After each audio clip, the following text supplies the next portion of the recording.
من الشیطان الرجیم بسم اللہ الرحمن الرحیم ولا تحسبن الذین قتلوا فی سبیل اللہ امواتا بل احیاء عند ربهم یرزقون فرحین بما آتاهم اللہ من فضلہ وَيَسْتَبْشِرُونَ بِالَّذِينَ لَمْ يَلْحَقُوا بِهِمْ مِنْ خَلْفِهِمْ أَلَّا خَوْفٌ عَلَيْهِمْ وَلَا هُمْ يَحْزَنُونَ يَسْتَبْشِرُونَ بِنِعْمَةٍ مِّنَ اللَّهِ وَفَضْلٍ وَأَنَّ اللَّهَ لَا يُضِيعُ أَجْرَ الْمُؤْمِنِينَ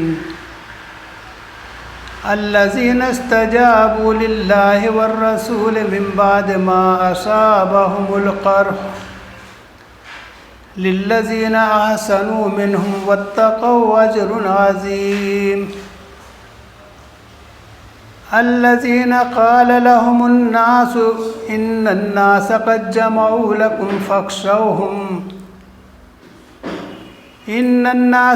جمعوا لكم فاخشوهم فزادهم إيمانا وقالوا حسبنا الله ونعم الوكيل فانقلبوا بنعمة من الله وفضل لم يمسسهم سوء واتبعوا رضوان الله والله ذو الفضل العظيم انما ذلكم الشیطان یخوف اولیاءہ فلا تخافوهم وخافون ان کنتم مؤمنین صدق اللہ العظیم۔ میں پناہ مانگتا ہوں اللہ کی شیطان مردود کے شر سے۔ شروع کرتا ہوں اللہ کے نام سے جو بہت مہربان نہایت رحم کرنے والا ہے۔ جو لوگ اللہ کی راہ میں قتل ہوئے انہیں مردہ نہ سمجھو، وہ تو حقیقت میں زندہ ہیں، اپنے رب کے پاس رزق پا رہے ہیں۔ جو کچھ اللہ نے اپنے فضل سے انہیں دیا ہے اس پر خوش و خرم ہیں اور مطمئن ہے کہ جو اہل ایمان ان کے پیچھے دنیا میں رہ گئے ہیں اور ابھی وہ وہاں نہیں پہنچے ہیں، ان کے لیے بھی کسی خوف اور رنج کا موقع نہیں ہے۔ وہ اللہ کے انعام اور اس کے فضل پر شاداں اور فرحاں ہے، اور ان کو معلوم ہو چکا ہے کہ اللہ مومنوں کے اجر کو ضائع نہیں کرتا۔ جن لوگوں نے زخم کھانے کے بعد بھی اللہ اور رسول کی پکار پر لبیک کہا، ان میں جو اشخاص نیکوکار اور پرہیزگار ہیں ان کے لیے بڑا اجر ہے۔ اور جن لوگوں نے کہا کہ تمہارے خلاف بڑی فوجیں جمع ہوئی ہیں، ان سے ڈرو، تو یہ سن کر ان کا ایمان اور بڑھ گیا اور انہوں نے جواب دیا کہ ہمارے لیے اللہ کافی ہے اور وہی بہترین کارساز ہے۔ آخر کار وہ اللہ تعالیٰ کی نعمت اور فضل کے ساتھ پلٹ آئے، ان کو کسی قسم کا ضرر بھی نہ پہنچا اور اللہ کی رضا پر چلنے کا شرف بھی انہیں حاصل ہو گیا، اور اللہ بڑا فضل فرمانے والا ہے۔ اب تمہیں معلوم ہو گیا کہ وہ دراصل شیطان تھا جو اپنے دوستوں سے خواہ تمہیں ڈرا رہا تھا، لہذا آئندہ تم انسانوں سے نہ ڈرنا، مجھ سے ڈرنا اگر تم حقیقت میں صاحب ایمان ہو۔ یہ سورہ آل عمران کی 169 سے 175 تک کی آیتیں میں نے آپ کے سامنے تلاوت کی اور ترجمہ آپ کو سنایا۔ اس میں اللہ تبارک تعالیٰ نے شہداء کے مرتبے کو بیان کیا ہے، لیکن قرآن پاک میں آپ دیکھیں گے کہ لفظ شہید کا استعمال ہر جگہ نہیں کیا گیا۔ یہ سورہ بقرہ میں بھی اللہ نے فرمایا وَلَا تَقُولُوا لِمَن يُقْتَلُ فِي سَبِيلِ اللَّهِ أَمْوَاتٌ بَلْ أَحْيَاءٌ عِندَ رَبِّهِمْ، اللہ کے پاس زندہ ہے وَلَٰكِن لَا تَشْعُرُونَ، تم کو اس کا شعور نہیں۔ یعنی اللہ نے وہاں بھی فرمایا کہ جو اللہ کے راستے میں قتل کیے جائیں ان کو تم مردہ مت سمجھو۔ یہاں بھی اللہ نے فرمایا وَلَا تَحْسَبَنَّ الَّذِينَ قُتِلُوا فِي سَبِيلِ اللَّهِ أَمْوَاتًا، تم یہ گمان مت کرو ان لوگوں کے بارے میں جو اللہ کے راستے میں قتل کیے جائیں کہ وہ مردہ ہیں، بل احیاء عند ربہم یرزقون، اللہ نے یہاں فرمایا کہ بلکہ وہ اللہ کے پاس زندہ ہیں، اپنے رب کے پاس زندہ ہیں اور رزق پا رہے ہیں، جنت کی نعمتوں سے سرفراز ہو رہے ہیں۔ ہمارے درمیان عام طور پہ شہید، لفظ شہید، اس کا مفہوم عام طور پر یہی ہوتا ہے کہ جو اللہ کے راستے میں قتل ہو جائیں وہ شہید، لیکن لفظ جو شہید ہے اس کے کئی معنی ہوتے ہیں۔ شہید کے معنی حاضر کے بھی ہیں۔ اب جو حاضر ہوتا ہے اپنے دوست کی مدد کرتا ہے تو اس کے معنی مددگار کے بھی ہوتے ہیں۔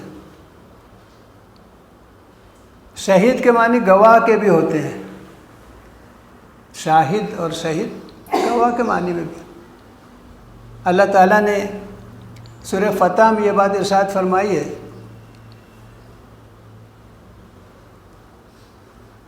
کہ هو الذی ارسل رسولہ بالہدی ودین الحق لیظہرہ علی الدین کلہ وکفی باللہ شہیدا، یعنی اللہ نے اپنے لیے شہیدہ کا لفظ استعمال کیا۔ اللہ گواہی کے لیے کافی ہے، اللہ حاضر ہے، اللہ مدد کے لیے کافی ہے۔ تو شہید کے معنی حاضر کے ہوتے ہیں، اور حاضر میں دوست جو رہتا ہے وہ دوست کی مدد کرتا ہے تو اس کے معنی مددگار کے بھی ہوتے ہیں، ہے نا۔ اسی طرح شہید کے معنی گواہ کے ہوتے ہیں، جو موقع پر حاضر رہتا ہے، پورا واقعے کو دیکھتا ہے، وہ اس کی گواہی دیتا ہے۔ تو شہادت کے معنی گواہی کے ہوتے ہیں۔ اللہ تعالیٰ نے اس امت کو جو مقام دیا ہے، آپ جانتے ہیں کہ دوسرا پارہ شروع ہوتا ہے، اللہ نے تحویل قبلہ کا حکم دیا، تو جو نادان لوگ تھے وہ اعتراض کرنے لگے کہ بیت المقدس کی طرف رخ کر کے نماز پڑھتے تھے، اب بیت اللہ کی طرف رخ کر کے نماز پڑھ رہے ہیں، کعبہ کی طرف، یہ کیا بات ہوئی؟ ان کا تو کوئی ٹھکانے نہیں، کبھی ادھر رخ کرتے کبھی ادھر رخ۔ اللہ نے کہا کہ سیقول السفہاء من الناس ما ولاھم عن قبلتہم التی کانوا علیہا قل للہ المشرق والمغرب یہدی من یشاء الی صراط مستقیم۔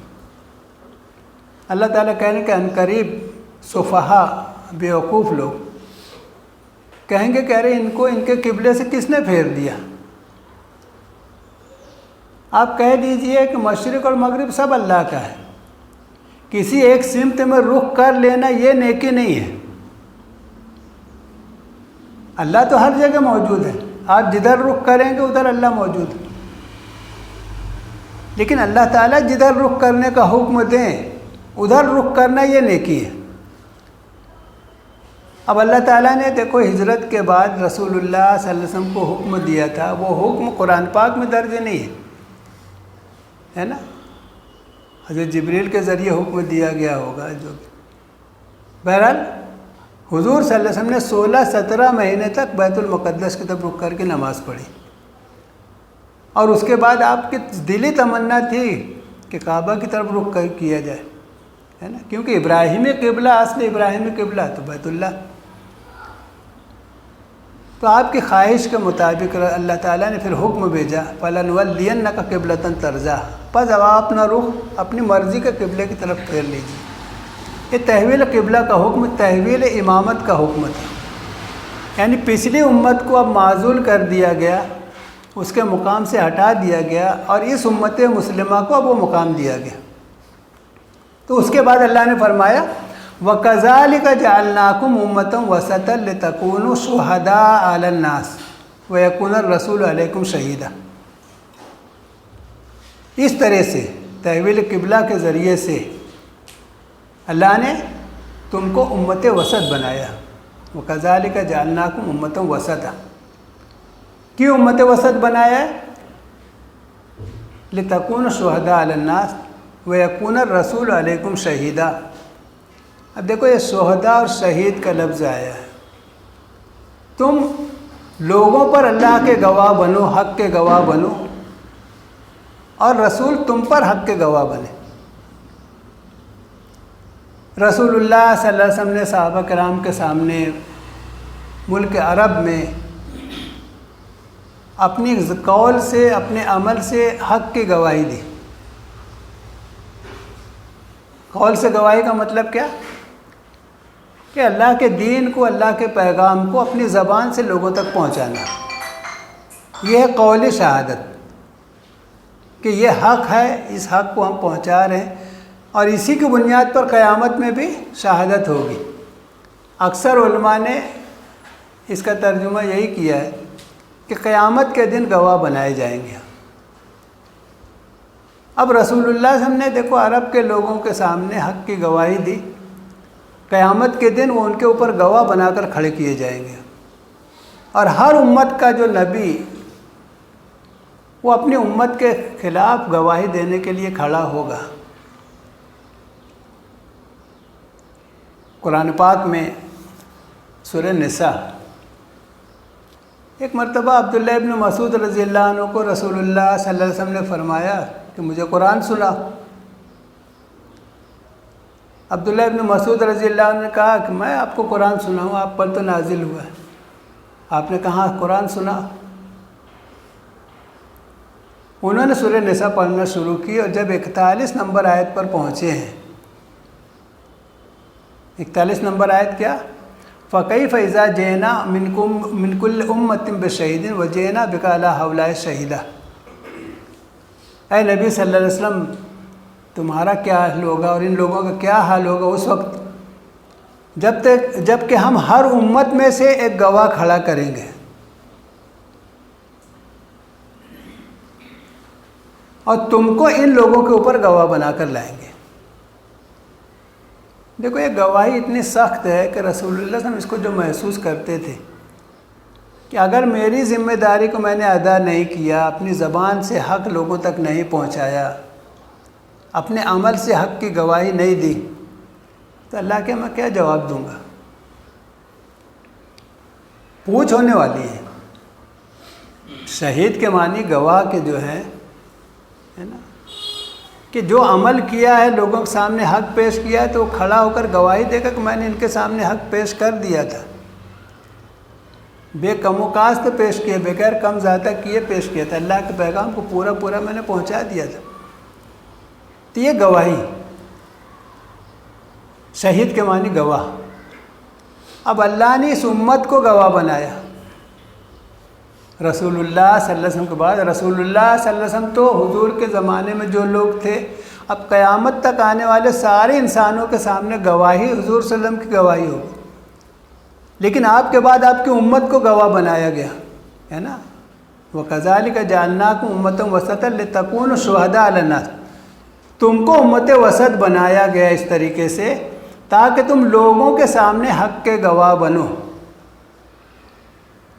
اب اس گواہی کے بارے میں ہم کو فکر مند ہونا چاہیے. دیکھو رسول اللہ صلی اللہ علیہ وسلم کو اتنی فکر تھی اس بات کی کہ میں نے لوگوں تک پہنچا دیا کہ نہیں پہنچا دیا، بغیر پورے طریقے پہنچے، لوگوں نے سمجھا کہ نہیں سمجھا. کہیں ایسا نہ ہو کہ اللہ کے یہاں وہ شکایت کریں کہ انہوں نے پوری طریقے سے نہیں پہنچایا تھا. تو آپ جانتے ہیں کہ حجۃ الوداع رسول اللہ صلی اللہ علیہ وسلم کی وفات سے صرف 3 مہینہ پہلے، تقریباً 3 مہینہ، حجۃ الوداع کے موقع پہ رسول اللہ صلی اللہ علیہ وسلم نے امت آپ کے سامنے موجود تھی.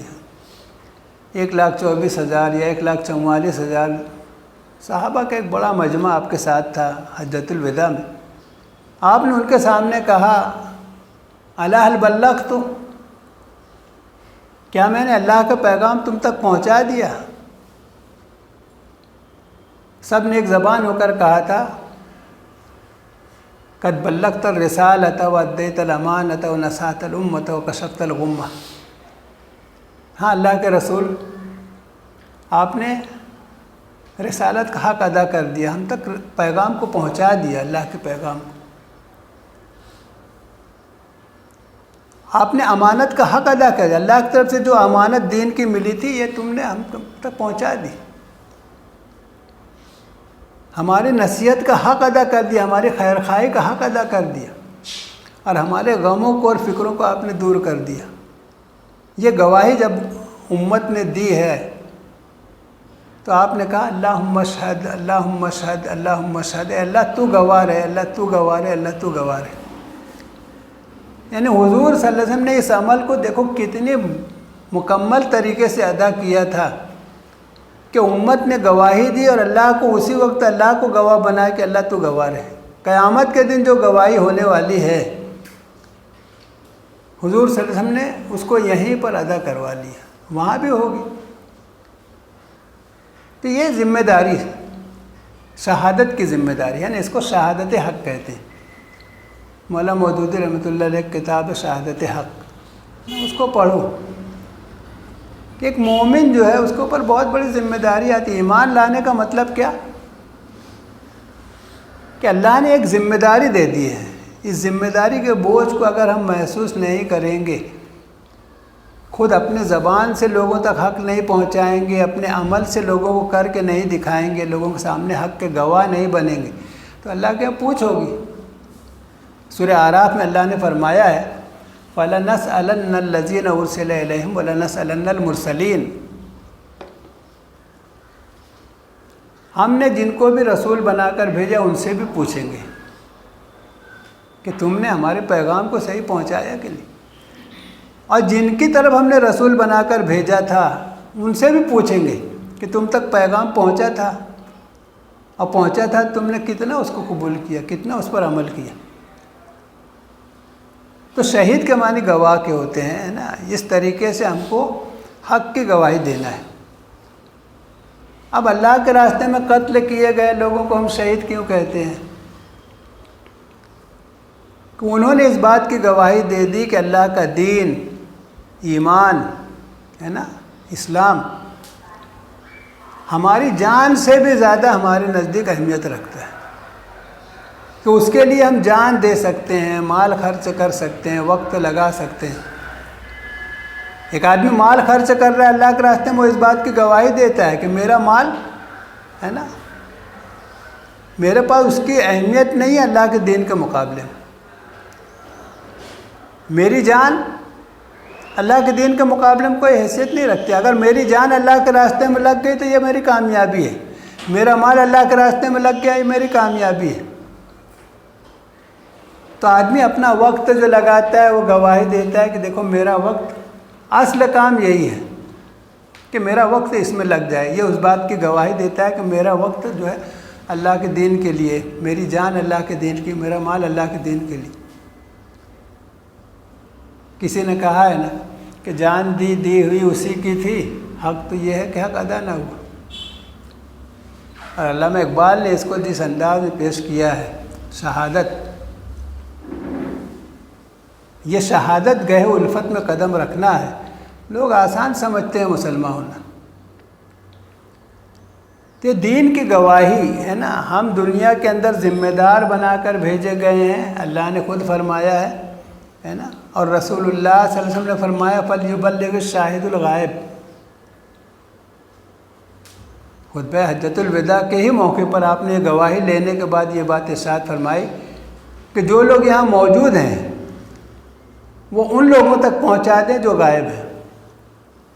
اب اس وقت جو لوگ وہاں موجود نہیں تھے ان تک بھی پہنچانا اس ذمہ داری میں شامل ہو گئے، اور قیامت تک آنے والے جو لوگ ہیں جو اس وقت موجود نہیں تھے ان تک بھی اس دین کو پہنچانا اس امت کی ذمہ داری ٹھہری۔ اب امت کا کام یہ ہے کہ اس دین کے واسطے ہے نا ہمیشہ نگاہ میں رکھے کہ اس دین میں کوئی خرابی نہ پیدا ہو، یہ دین ہے نا بالکل حق، صحیح، سالم لوگوں کے سامنے پورا پہنچا دیا جائے۔ اس میں خرابی ہو تو آدمی کا کام ہے کہ اس خرابی کو دور کرنے کی کوشش کرے۔ اب امام حسین کی شہادت کا جو مسئلہ ہے، آپ نے اسی بات کی گواہی دی نا کہ میری جان، میرا مال، میرے بال بچے، میرے رشتہ دار، ان کی کوئی اہمیت نہیں ہے اللہ کے دین کے مقابلے میں۔ انہوں نے اس کی گواہی دی تو ہم ان کو شہید کہتے ہیں۔ صحابہ کرام رضوان اللہ تعالیٰ علیہم اجمعین، انہوں نے اپنی جان دی، مال دیا، ہے نا۔ مال کے بارے میں آپ جانتے ہیں کہ حضرت صہیب رومی رضی اللہ عنہ جب ہجرت کرنے لگے تو ان کو روکا مکہ کے لوگوں نے، کیونکہ وہ روم کے رہنے والے تھے، کسی زمانے میں آ کے مکہ میں بس گئے تھے۔ آ کر انہوں نے یہاں محنت کی، مزدوری کی، دھیرے دھیرے مال بنایا۔ اب وہ لے کر نکلنے لگے تو انہوں نے کہا کہ یہ مال تم نہیں لے جا سکتے، کیونکہ تم نے ہمارے یہاں آ کے کمایا ہے، یہ ہمارا ہے، تم خالی ہاتھ آئے تو خالی ہاتھ جا سکتے۔ انہوں نے کہا میں دے دوں سارا مال، چھوڑ دو گے؟ بولے ہاں۔ سارا مال دے دیا، یعنی مطلب کیا ہوا کہ اس مال کی ان کے نزدیک کوئی اہمیت نہیں تھی اللہ کے دین کے مقابلے میں۔ اس بات کی انہوں نے گواہی دی کہ میرا مال کوئی حقیقت نہیں رکھتا اللہ کے دین کے مقابلے میں، سب قربان ہو گیا تو میں کامیاب۔ رسول اللہ صلی اللہ علیہ وسلم کے پاس جب وہ پہنچے ہیں تو رسول اللہ صلی اللہ علیہ وسلم خوش تھے اور بشارت دی آپ نے، ربح البیع، ربح البیع، تم نے بہت اچھا سودا کیا، بہت اچھا سودا کیا۔ تو اس طرح شہید کو شہید اسی واسطے کہا جاتا ہے کہ وہ اپنی جان دے کے اس بات کی شہادت دیتا ہے کہ میرے نزدیک میری جان سے زیادہ اہمیت میرے دین کی ہے، میری جان سے زیادہ اہمیت میرے ایمان کی ہے۔ رسول اللہ صلی اللہ علیہ وسلم نے اس آخری دور کے بارے میں یہ بات ارشاد فرمائی تھی کہ لوگوں، تم پر ایسے لوگ حکمراں بنیں گے جو تم کو تمہارے دین سے پھیرنے کی کوشش کریں گے۔ تم ان کی اطاعت کرو گے تو تم کو کفر میں مبتلا کریں گے، اور تم کی اطاعت نہیں کرو گے تو تمہارے اوپر ظلم ہوگا، تشدد ہوگا۔ آخر میں آپ نے ایک جملہ ارشاد فرمایا تھا کہ موت فی طاعت اللہ خیر من حیات فی معصیت اللہ۔ اللہ کی اطاعت میں، اللہ کی فرما برداری میں جو موت آ جائے وہ بہت ہی بہتر ہے اس زندگی سے جو اللہ کی معصیت میں، اللہ کی نافرمانی میں ہو۔ تو شہید کو شہید اسی لیے کہا جاتا ہے نا کہ اللہ کے دین کے واسطے اس نے اپنا جان، مال، سب کچھ لٹا دیا۔ یہ ہے گواہی۔ اب اس پر جو بشارتیں ہیں، اللہ نے قرآن پاک میں ہے نا، سورہ بقرہ کی آیت میں میں نے آپ کو سنایا، اللہ نے فرمایا وَلَا تَقُولُوا لِمَن يُقْتَلُ فِي سَبِيلِ اللَّهِ أَمْوَاتٌ بَلْ أَحْيَاءٌ عِندَ رَبِّهِمْ وَلَٰكِن لَا تَشْعُرُونَ۔ اپنے رب کے پاس زندہ ہے، بَلْ أَحْيَاءٌ وَلَٰكِن لَا تَشْعُرُونَ، وہ زندہ ہے لیکن تم کو اس کا شعور نہیں ہے۔ یہاں سورہ آل عمران کی آیت میں نے آپ کے سامنے پڑھی، اللہ نے اس میں تھوڑی تفصیل بیان کی ہے۔ یہ سورہ آل عمران کا موقع یہ ہے کہ غزوہ احد ہوا، اس میں رسول اللہ صلی اللہ علیہ وسلم نے 50 تیر اندازوں کو پہاڑی پر مقرر کیا تھا، کیونکہ پیچھے سے ایک درہ تھا جس سے دشمن پیچھے سے حملہ کر سکتا تھا۔ تو آپ نے مقرر کیا دیکھو پیچھے تم نگرانی رکھو، یہاں سے ہٹنا مت کسی بھی صورت میں۔ ان کے اوپر عبداللہ ابن جبیر رضی اللہ عنہ امیر بنائے گئے تھے۔ اب دیکھو جیسی جنگ شروع ہوئی تھوڑے اس وقت میں ہے نا، اللہ نے فتح دے دی، دشمن بھاگنے لگے۔ اب دشمن جب بھاگنے لگے تو ان لوگوں نے دیکھا کہ اب تو فتح ہو گئی، یہ دشمن بھاگ رہے ہیں اور لوگ مال غنیمت سمیٹ رہے ہیں، تو ہم کو بھی چل کے مال غنیمت سمیٹنا چاہیے۔ یعنی اللہ کے رسول صلی اللہ علیہ وسلم نے منع کیا تھا، اس کے خلاف بھی ہو گیا، اور عبداللہ ابن جبیر رضی اللہ عنہ جو ان کے امیر تھے وہ بھی منع کر رہے تھے وہاں ہٹنے سے، ان کے حکم کے بھی خلاف ورزی ہو گئی۔ بہت سارے لوگ وہاں سے ہٹ گئے، بعض کہتے ہیں کہ 13-14 لوگ 15 لوگ وہاں بچے تھے، بعض اس سے بھی کم تعداد بتاتے ہیں۔ اس وقت خالد ابن ولید رضی اللہ عنہ ابھی مسلمان نہیں ہوئے تھے، ہے نا؟ دشمن کی فوج میں غالباً 200 گھوڑوں کے سالار تھے، وہ گھوڑ سواروں کے۔ انہوں نے دیکھا کہ اوپر لوگ بہت کم ہیں، اب ہم ان کو ختم کر کے پیچھے سے حملہ کر سکتے ہیں۔ پیچھے سے حملہ ہوا،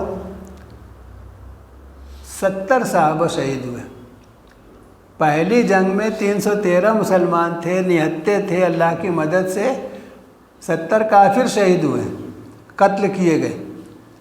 اور اس دوسری جنگ میں ذرا سی، ہے نا، علماء کہتے ہیں کہ اس کو اجتہادی غلطی کہا جاتا ہے، کہ انہوں نے غور کیا کہ ہاں اب تو فتح ہو گئی، اب یہاں رکنے کی کوئی ضرورت نہیں ہے نا۔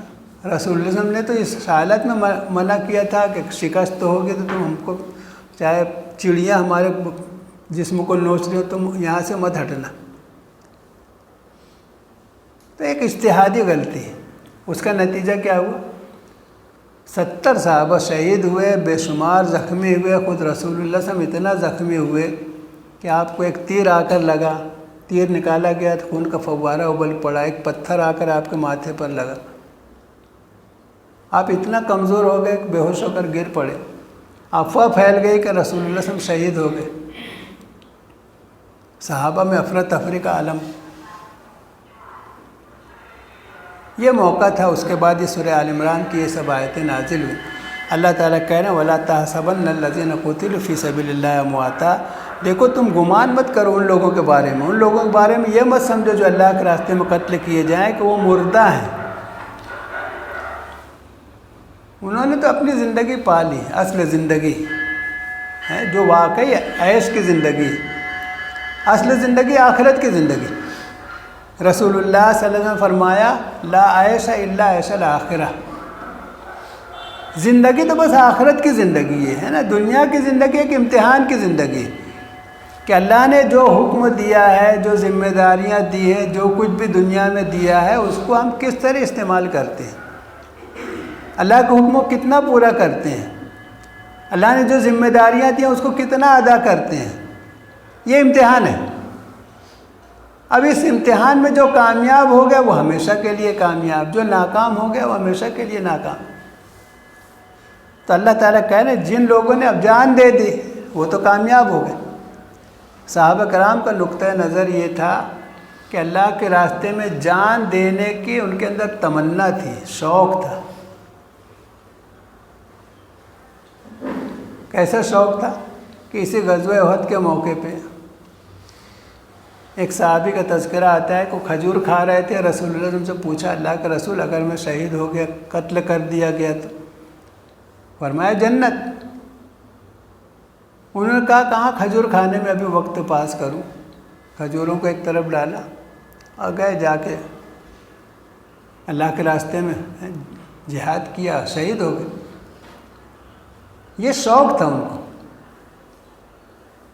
ایک موقع پر، غزوے کے موقع پر ایک صحابی کو نیزہ آ کر لگا، ان کی سمجھ میں آ گیا کہ اب میں نہیں بچوں گا،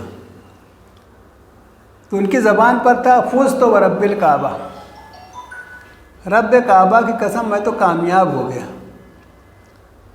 تو کامیابی کا یہ تصور ہے نا، یہ شہادت کا یہ مقام کہ اللہ کے دین کے مقابلے میں ہماری جان کی کوئی حیثیت نہیں، ہمارے مال کی کوئی حیثیت نہیں، ہمارے بال بچوں کی کوئی حیثیت نہیں۔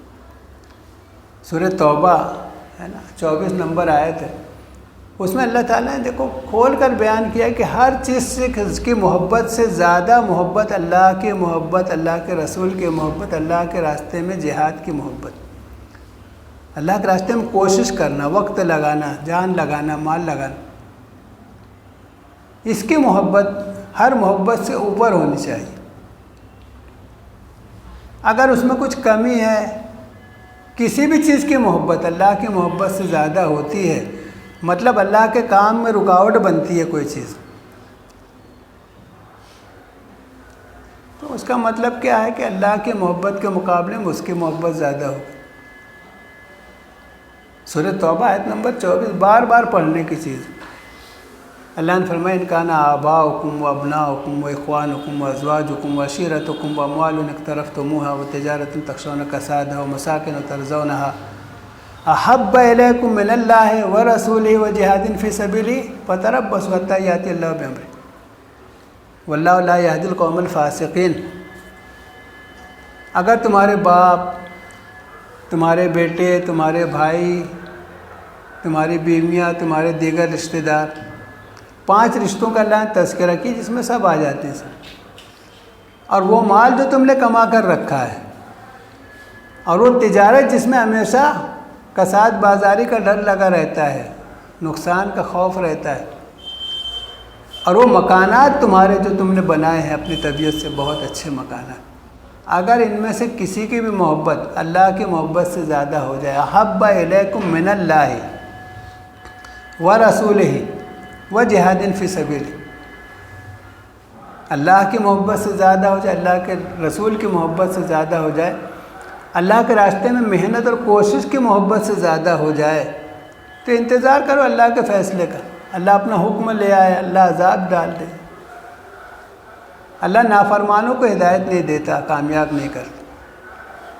تو یہ دیکھو، یہ تصور ہے نا شہادت کا، یہ تصور کہ ہم ہر حال میں اللہ کے گواہ ہیں، ہے نا، ہماری گواہی زبان سے ہمیشہ اللہ کے دین کی بات، زبان سے سچائی، معاملات میں صاف ہونا، وعدے کے پابند ہونا، یہ ساری چیزیں اس میں آتی ہیں۔ ہم جھوٹ بولتے ہیں تو اس بات کی گواہی دیتے ہیں کہ دیکھو مسلمان جھوٹا ہوتا ہے۔ ہمارے کردار کی وجہ سے لوگ کیا سمجھتے ہیں کہ اسلام یہی ہے۔ اب ہم کسی پر ظلم کرتے ہیں تو نتیجہ کیا ہوتا ہے، وہ سمجھتے ہیں یار مسلمان ظالم ہوتے ہیں، جبکہ اللہ نے تو دیکھو کتنی تاکید کی ہے کہ کسی انسانی جان کو نقصان پہنچانا، انسانی جان کو ہے، کوئی بھی انسان ہو، اس کا کوئی بھی مذہب ہو، کسی بھی قبیلے کا ہو، کسی بھی ملک کا رہنے والا ہو، انسانی جان ہو۔ اللہ نے سورہ مائدہ میں ارشاد فرمایا ہے کہ من قتل نفسا بغیر نفس او فساد فی الارض فقتل الناس جميعا، جس نے کسی جان کو ناحق قتل کر دیا، اس نے کسی کو قتل نہیں کیا تھا، نہ اس نے فساد پھیلایا تھا، اس کے باوجود اس کو قتل کر دیا تو اس نے گویا سارے انسانوں کو قتل کر دیا۔ ومن احیاها فکانما احیا الناس جميعا، اور کسی نے کسی انسان کی جان بچائی، اس نے گویا سارے انسانوں کی جان بچائی۔ یہ اسلام کی تعلیم ہے۔ اسلام کی تعلیم ہے کہ رسول اللہ صلی اللہ علیہ وسلم نے ارشاد فرمایا کہ المؤمن من امنہ الناس، مومن وہ ہے جن سے انسان امن میں رہے۔ ناس کا لفظ ہے، ناس یعنی عام لوگ، یعنی ہماری ذات سے کسی کو نقصان پہنچ رہا ہے۔ حضور نے فرمایا واللہ لا یؤمن، واللہ لا یؤمن، واللہ لا یؤمن۔ صحابہ کرام گھبرا گئے کہ کون مومن نہیں، اللہ کے رسول کون مومن نہیں؟ آپ نے فرمایا لا یامن جارہ بوائقہ، وہ شخص جس کی بری باتوں سے، جس کی تکلیف سے اس کا پڑوسی محفوظ نہ ہو۔ اب پڑوسی کوئی بھی ہو سکتا ہے۔ تو یہ ہے اسلام کی تعلیم۔ رسول اللہ صلی اللہ علیہ وسلم نے ارشاد فرمایا المسلم من سلم المسلمون من لسانہ و یدہ، مسلمان وہ ہے جس کے ہاتھ اور زبان سے مسلمان محفوظ رہے۔ تو اللہ تعالیٰ نے دیکھو کہیں بھی ظلم کو تو پسند نہیں کیا اللہ نے۔ اللہ تو العدل ہیں، عدل کا حکم دیا، بلکہ آپ جانتے ہیں کہ ہر جمعہ کو ہم کو ایک آیت سنائی جاتی ہے دوسرے خطبے میں، اس ایک آیت کے مفہوم کو آپ بار بار پڑھیے، جتنی تفسیریں ملیں سب میں پڑھ ڈالیے، اس کی حقیقت کو سمجھنے کی کوشش کیجیے۔ سورہ نحل کی آیت نمبر 90 ہے، دوسرے خطبے میں اس کو پڑھ کر سنایا جاتا ہے ان اللہ یأمر بالعدل والاحسان وایتاء ذی القربى وینہی عن الفحشاء والمنکر والبغی یعظکم لعلکم تذکرون۔ اللہ نے 3 باتوں کا حکم دیا ہے، 3 باتوں سے منع کیا ہے۔ پہلا کیا ہے؟ العدل۔ عدل کے معنی ہوتے ہیں جس کا جو حق ہے اس کو پورا پورا ادا کر دیا جائے، یہ ہے عدل۔ آپ نے اپنے بھائی کا حق ادا کر دیا، پڑوسی کا حق ادا کر دیا۔ اللہ نے جو حقوق متعین کیے ہیں، ہر انسان کا کچھ نہ کچھ حق ہمارے اوپر ہے۔ ہر انسان کا حق ہے کہ ہماری ذات سے اس کو تکلیف نہ پہنچے۔ میں نے ابھی آپ کو حدیث سنائی۔ تو اگر ہم کسی کا حق مارتے ہیں، کوئی بھوکا ہے کہ اس کو کھلانا ہے ہمارے اوپر حق ہے، کوئی بیمار ہے اس کا علاج کروانا ہمارے اوپر حق ہے، بلکہ اس کو اتنی اہمیت دی گئی ہے کہ حدیث قدسی میں اللہ تعالیٰ فرماتے ہیں کہ اے میرے بندے، میں بھوکا تھا تو نے مجھے کھانا نہیں کھلایا۔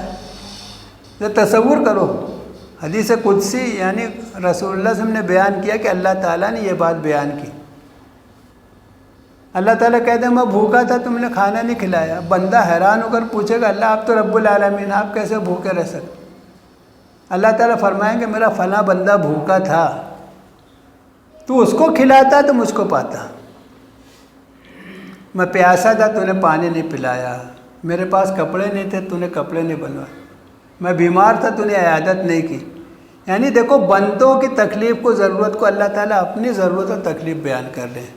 اللہ تو محتاج نہیں ہے نا، اللہ غنی ہے، ہر چیز سے بے نیاز ہے، لیکن بندوں کی ضرورت کو اللہ اپنی ضرورت بیان کر کے بتا رہے ہیں۔ اس کی اہمیت کا اندازہ کرو۔ تو ہم اپنے عمل سے حق کے گواہ بنیں گے۔ کیسے بنیں گے؟ کہ اللہ کا دین ہم کو جو تعلیم دیتا ہے اس تعلیم پر پوری طرح کاربند ہو، تمام انسانوں کے ساتھ وہ سلوک کریں جس کی تعلیم ہم کو دی گئی ہے، تو ہماری یہ گواہی ہوگی کہ دیکھو ایک مسلمان ایسا ہوتا ہے۔ میرے بڑے ابا تھے مولانا صاحب، ورکشاپ تھا، بار بار بمبئی وغیرہ جانا ہوتا تھا سامان وغیرہ لانے کے لیے۔ وہ بتاتے تھے کہ ایک زمانہ تھا کہ بمبئی میں ٹیکسی ڈرائیور وہ چلیا لوگ تھے، ایک نسل، ایک قوم کے لوگ، مسلمان۔ تو بتاتے تھے کہ مارواڑی لوگ بھی اپنے گھر کی عورتوں کو بولتے تھے کہ دیکھو ان کی ٹیکسی میں بیٹھنا، ان سے تم کو کوئی خطرہ نہیں ہوگا۔ یہ کس بات کی گواہی ہے؟ کہ واقعی وہ مسلمان ہے، اور مسلمان کسی کی عزت، آبرو اور کسی چیز کو نقصان نہیں پہنچا سکتا۔ یہ گواہی تھی، شہادت اس کو کہتے ہیں۔ رسول اللہ صلی اللہ علیہ وسلم کی زندگی دیکھ لو، آپ نے زبان سے حق پہنچایا اور عمل کر کے بتایا ہر چیز پر۔ ہر ایک کے ساتھ آپ کا سلوک کیسا سلوک تھا؟ آپ کے قریب جو آ جاتا تھا آپ کی محبت اس کے دل میں پیوست ہو جاتی تھی۔ تو یہ جو شہادت ہے، اس شہادت کو اگر ہم ادا کریں گے تو اللہ کے یہاں کامیاب ہو سکیں گے۔ نہیں ادا کریں گے تو نتیجہ کیا ہوگا؟ اللہ کے ہم سے پوچھ ہوگی کہ اللہ نے یہ ذمہ داری تم کو ادا کرنے کے لیے دی تھی، تم نے کتنی ادا کی؟ اور شہادت کی تمنا دل میں رکھنا ہے نا۔ ایک آدمی کے دل میں شہادت کی تمنا ہے کہ اللہ کے دین کے لیے میں اپنا جان، مال، وقت، ہر چیز لگانے کی کوشش کروں گا، حق کا گواہ میں بن کر کھڑا ہوں گا، ہے نا۔ پھر وہ چاہے بستر پر بھی اس کو موت آئے تو اللہ کے وہاں شہید کہلائے گا۔ بستر پر بھی موت آئے گی لیکن اس کی دلی تمنا ہے کہ اللہ کے راستے میں میرا جان مال میں لگاؤں گا، ہے نا، تو اس کو شہید کا مرتبہ ملنے والا ہے۔ ایسا ضروری نہیں ہے کہ جہاد اور جنگ میں ہی آدمی قتل کیا جائے۔ جہاد کے مفہوم کو بھی اتنا زیادہ بگاڑ دیا گیا کہ لفظ جہاد سامنے آتے ہی لوگ سمجھتے ہیں کہ بس آدمی تلوار لے کر نکل جائے۔ جہاد کے معنی جد و جہد کے ہوتے ہیں، کوشش کرنا۔ اور جد و جہد میں جب لفظ جہاد آتا ہے اس کا معنی ہوتا ہے مقابلے کی کوشش، یعنی بگاڑ پھیلانے والے جتنا بگاڑ پھیلا رہے ہیں ہم سدھار کرنے والے اس سے زیادہ محنت کر کے سدھار کو پیدا کرنے کی کوشش کریں، اس سے زیادہ کوشش کریں۔ بگاڑ جب ہی ختم ہوگا نا۔ شیطان اور شیطان کے ایجنٹ جو بگاڑ پیدا کر رہے ہیں، ہے نا، ظلم کر رہے ہیں، برائی پھیلا رہے ہیں، ہمارا کام ہے کہ اس کے مقابلے کی کوشش، یہ مقابلے کی کوشش کا نام جہاد ہے۔ اب لوگ اس کو غلط مفہوم میں لیتے ہیں۔ ایسے شہید کا معنی ہے نا، شہید کے معنی گواہ کے ہوتے ہیں۔ شہید کو شہید ہم اسی لیے کہتے ہیں کہ اس نے اپنی جان دے کر اس بات کی گواہی دی ہے کہ اللہ کا دین میرے نزدیک میری جان سے زیادہ عزیز ہے، میرا مشن، میرا کام، میری ذمہ داریاں میری جان سے زیادہ مجھ کو عزیز ہیں، اللہ کا حکم میرے نزدیک میری جان سے زیادہ عزیز ہے، ایمان میرے نزدیک میری جان سے زیادہ عزیز ہے، میں جان دے دوں گا، ایمان نہیں چھوڑوں گا۔ صحابہ کرام کو دیکھ لو، حضرت بلال کو، حضرت خباب کو۔ حضرت خباب بن ارت رضی اللہ عنہ کو آگ پر لٹا دیا جاتا تھا، لیکن اللہ کا دین نہیں چھوڑا انہوں نے۔ حضرت بلال کو تپتی ہوئی ریت پر گھسیٹا جاتا تھا ننگی پیٹ، وہ احد احد کہتے تھے، گواہی دیتے تھے کہ نہیں بس اللہ۔ تو شہادت کے معنی گواہی ہوتی ہے نا۔ اب اس کا مرتبہ و مقام کیا ہے جو اللہ کے راستے میں شہید ہوتے ہیں؟ اللہ تعالیٰ فرما رہے ہیں وَلَا تَحْسَبَنَّ الَّذِينَ قُتِلُوا فِي سَبِيلِ اللَّهِ أَمْوَاتًا، جو لوگ اللہ کے راستے میں قتل کر دیے جائیں ان کو تم مردہ مت سمجھو، بل احیاء عند ربہم یرزقون، بلکہ وہ اپنے رب کے پاس زندہ ہیں اور رزق پا رہے ہیں۔ رسول اللہ صلی اللہ علیہ وسلم نے ارشاد فرمایا کہ شہید کی روح کو اللہ کے عرش کے نیچے ایسے فانوس لگے ہوئے ہیں، قندیلیں، اس میں وہ بسیرا کرتے ہیں اور جنت میں جو چاہتے ہیں وہ کھاتے ہیں، اللہ کا رزق۔ اللہ تعالیٰ فرمائے یرزقون، ان کو رزق دیا جا رہا ہے، دنیا کا رزق نہیں، جنت کا رزق دیا جا رہا ہے۔ فرحین بما آتاہم اللہ من فضلہ، فرح کا لفظ جو ہے نا قرآن پاک میں برے معنی میں بھی آتا ہے، فرح کے معنی اترانے کے بھی ہوتے ہیں، اور انتہائی خوشی کے اظہار کو بھی فرح کہتے ہیں۔ قارون سے کہا تھا لوگوں نے لا تفرح ان اللہ لا يحب الفرحین، اللہ نے تجھ کو اتنی دولت دی، اس پر اترا مت، اللہ کے حکم کو پورا کر، ضرورت میں بندوں کے کام آ، اللہ نے جیسے تجھ پر احسان کیا لوگوں پر احسان کر۔ تو اس نے کہا تھا اوتی تو علی علم عندی، ارے میں نے اپنے علم سے، اپنے آئیڈیا سے کمایا ہے نا، مجھ کو میرے ہنر کی وجہ سے یہ دیا گیا۔ تو اس کو کہا گیا لا تفرح ان اللہ لا يحب الفرحین، اترا مت۔ اسی طرح فرح کا لفظ قرآن پاک کے ملنے پر بھی آیا ہے کہ اللہ نے تم کو قرآن کے جیسی دولت عطا کی ہے تو فَلْيَفْرَحُوا هُوَ خَيْرٌ مِّمَّا يَجْمَعُونَ، تو تم کو چاہیے خوب خوشی مناؤ، کیونکہ اللہ نے یہ جو دولت دی ہے، قرآن پاک کی دولت، یہ ہدایت نامہ، یہ ان تمام چیزوں سے بہتر ہے جو دنیا والے جمع کر رہے ہیں۔ دنیا کا مال، اسباب، ہر چیز اس کے سامنے ہیچ ہے۔ دنیا کی ساری دولت کے مقابلے میں قرآن افضل ہے، بہتر ہے، کیونکہ یہ جو چیز ہے اس پر عمل کر کے دنیا بھی بن سکتی ہے اور آخرت بھی بننے والی ہے۔ اور آدمی مومن کو تو آخرت کی فکر ہونی چاہیے۔ اللہ نے فرمایا بل تؤثرون الحیات الدنیا والآخرۃ خیر وابقیٰ، تم دنیا کی زندگی کو پسند کرتے ہو جبکہ آخرت ہمیشہ باقی رہنے والی اور بہت ہی بہتر ہے۔ تو اللہ تعالیٰ فرمائے دیکھو انتہائی خوش ہیں، فرحین بما آتاہم اللہ من فضلہ، اللہ نے اپنے فضل سے ان کو جو کچھ عطا کیا ہے اس پر انتہائی خوش ہیں۔ دیکھو جنت کا داخلہ بھی اللہ کے فضل سے ہی ہونے والا ہے۔ آدمی کا کام کیا ہے؟ میں تو اس کو اس طرح کہتا ہوں کہ دنیا میں جو کچھ ذمہ داری دی گئی ہے اس کو ادا کرنا گویا کہ ایک اہلیتی امتحان ہے۔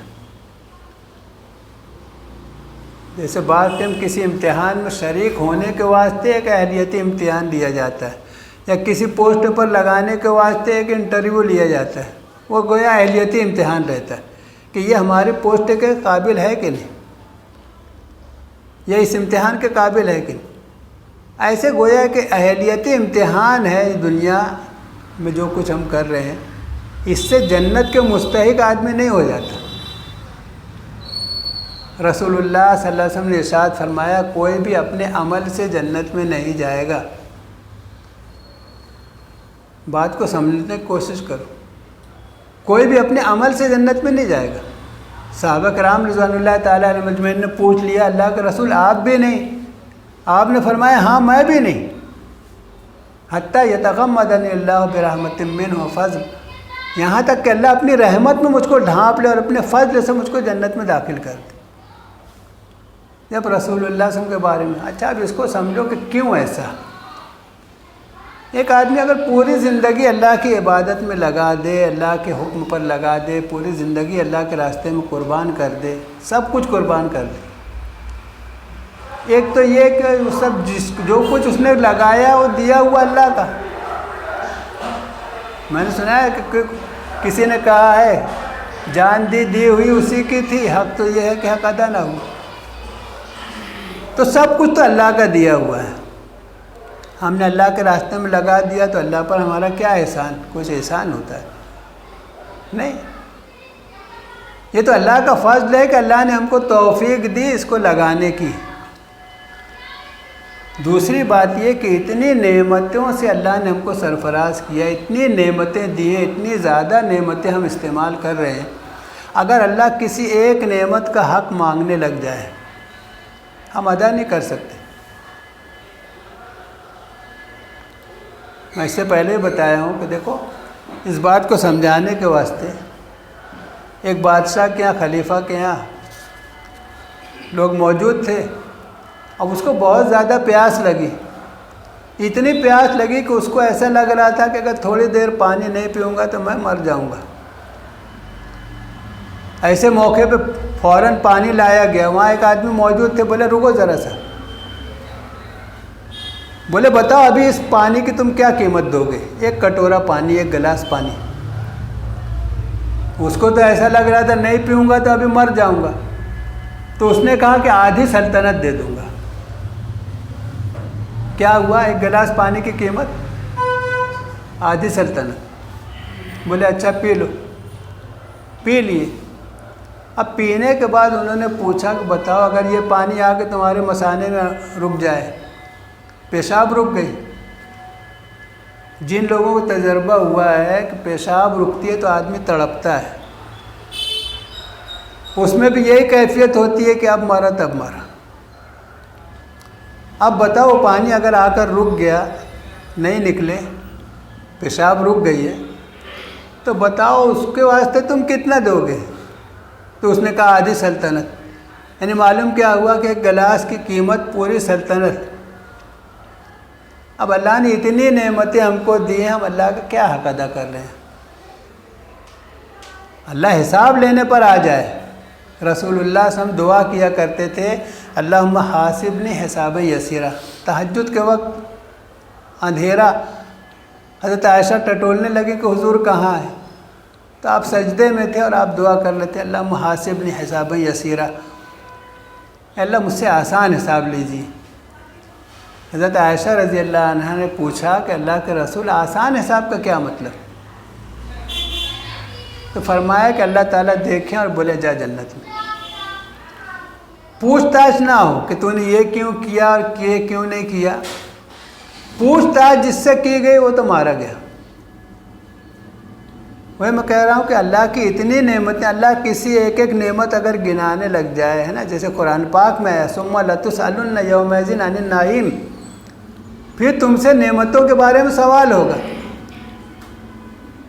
تو اللہ ایسے لوگوں سے جن کو تو ہے نا اللہ کا فیصلہ ہے تو وہ تو ان سے نعمتوں کے بارے میں سوال کریں گے. لیکن ہم کو دعا کرتے رہنا چاہیے، پوری کوشش کرنا چاہیے کہ اللہ کے دین کے لیے ہم کیا ذمہ داری کتنی ادا کر رہے ہیں. ذمہ داریوں کو ادا کرتے ہوئے اللہ سے دعا کرنا چاہیے ہے نا. ربنا آتنا فی الدنیا حسنہ وفی الآخرۃ حسنہ وقنا عذاب النار. اے اللہ ہم کو دنیا کی زندگی بھی ہے نا بھلائی عطا فرما، بھلائی والی زندگی عطا فرما. ایسی زندگی عطا فرما جس سے ہماری آخرت بنے.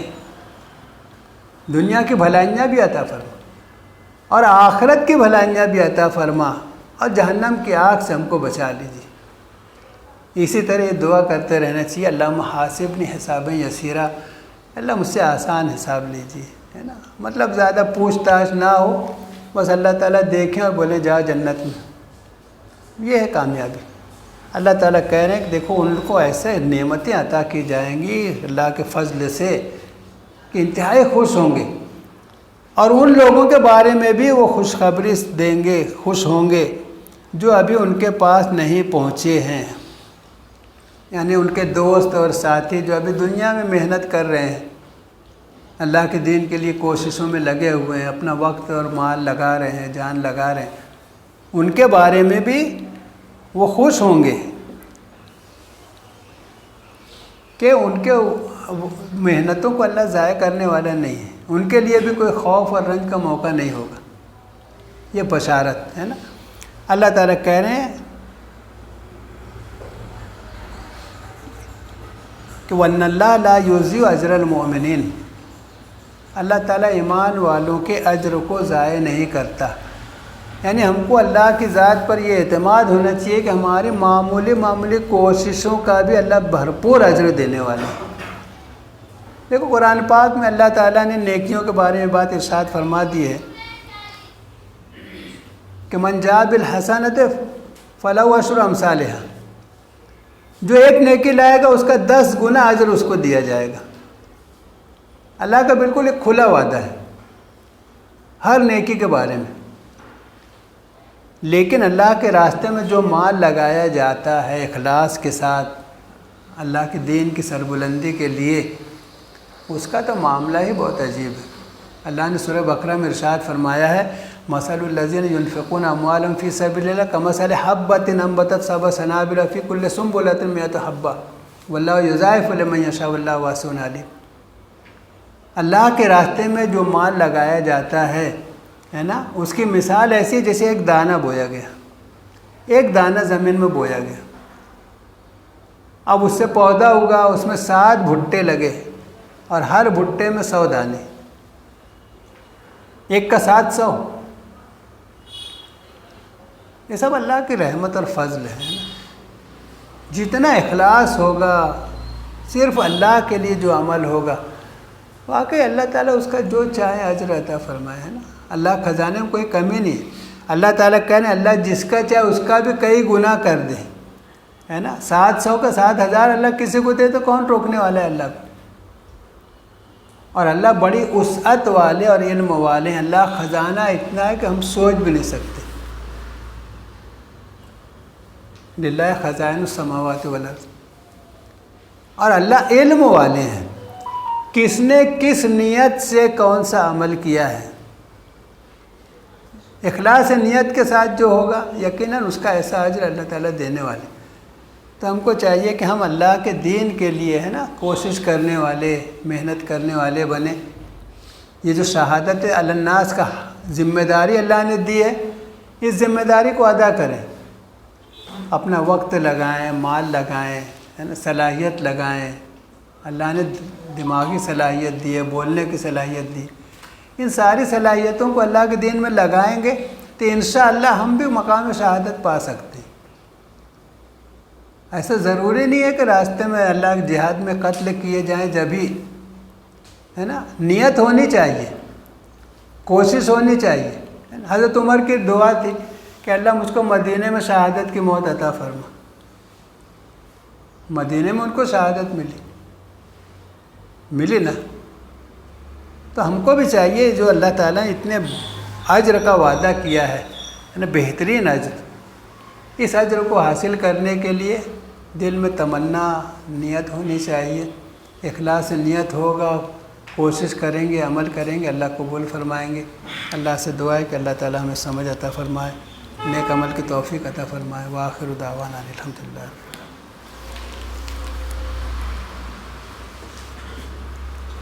کسی کا کوئی سوال ہوگا تو